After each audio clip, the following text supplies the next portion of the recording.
This right here is where it all started for me. My first hovercar. I built this 10 years ago back in 2015. This was back when rat rods were all the rage. I bought a 1/25th scale AMT 37 Chevy Coupe in hopes of making a real bad rat rod. But while I was looking up photos for reference, I came across a scale model of a Honda Formula One AGV that would change my model building trajectory forever. And at that moment, Jet Rod was born.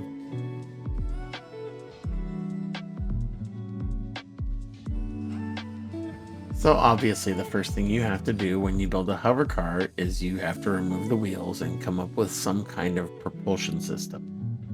So what I did on the Jet Rod was I took the front turbine from a 1/48 scale Revell A10 Warthog, and I made some brackets that fit on the inside of the turbine and mount directly to the existing suspension.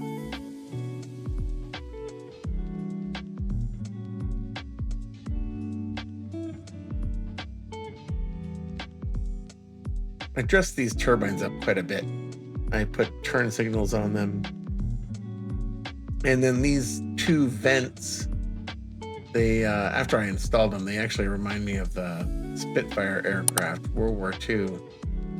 They weren't intended to look like exhaust, but they kind of do. But it's a diesel punk theme, so, and I needed to dress that side up with something. And then this the whole rear section of the car was one heck of a project. My thoughts going into this rear section on the car was, well, how does this thing take off from a landing? Does it drag across the ground until it picks up enough speed that it gains altitude? No, it's kind of ridiculous. What if it had some sort of VTOL system on it? So that's the best I could come up with. Check it out. The back of the car hinges or it pivots down and focuses the thrust downward and lifts the car up. I mean, not very realistic, but hey, something, right? So what I did was I used an X-Acto blade. I ran my X-Acto blade until I cut both fenders off. I had my two fenders, and then I built this whole housing or turbine, I don't know even what you call this thing, turbine assembly. But anyway, I built this whole system with styrene strips, and I really like the look of the slats because it looks very diesel punk. I just glued them across from one fender to the other, and I made sure that it actually fit back into place and pivots.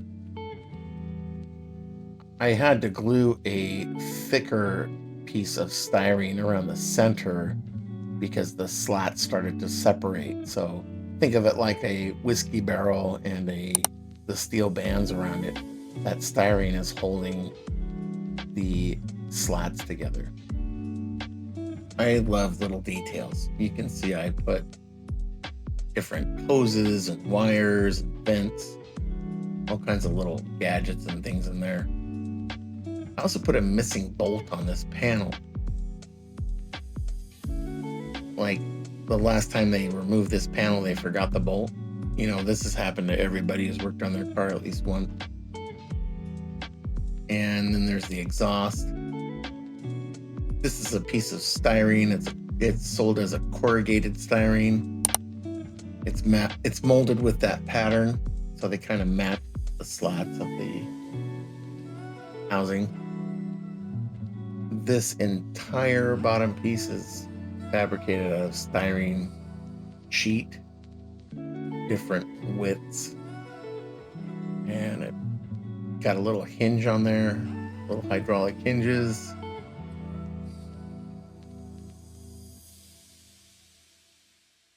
I believe that I made these out of a prescription bottle, and then I attached some intakes to them on the bottom there. Those intakes were made from styrene sheet. And you can see there's a mesh screen inside there. That's from a PC fan. There's a heavy-duty side step that's covered in soot.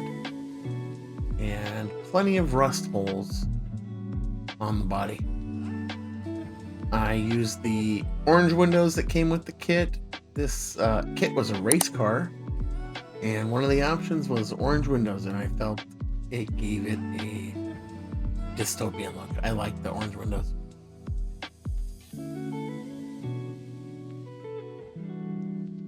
Added a huge antenna.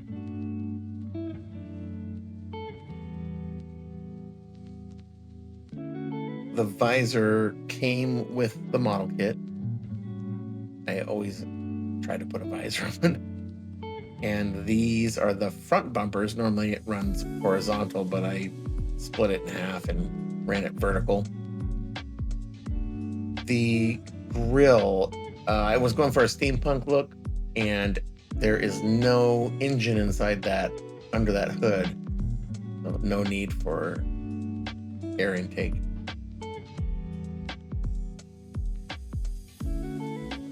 Put this little trim detail on the headlights to help keep the shape of the fender. As you can see, it keeps that shape there. Same arch. Added some more rust holes to this side. Carved out this little vent with an X-Acto plate just for that little bit of extra detail. I love intakes. And going with the diesel punk thing, you would think this thing would use a ton of fuel. So what we have under the hood is a gigantic fuel tank. Aluminum fuel tank, and again, no need for air intake here.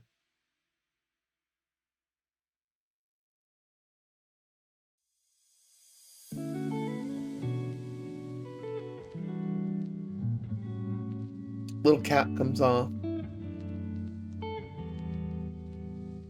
I'll try to get a good look on the inside, but those orange windows don't help.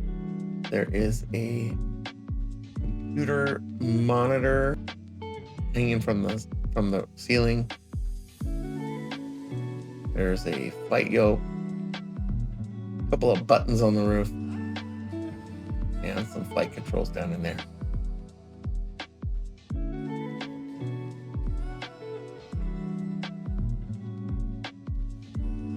That white piece there is strictly for mounting it to an acrylic rod.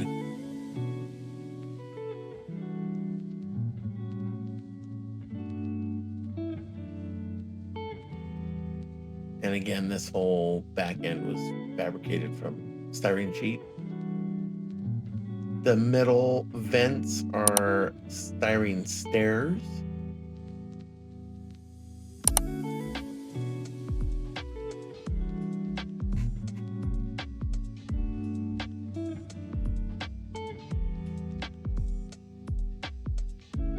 I did the hairspray technique, or the chipping technique, for the weathering, and at the time I thought it turned out pretty good.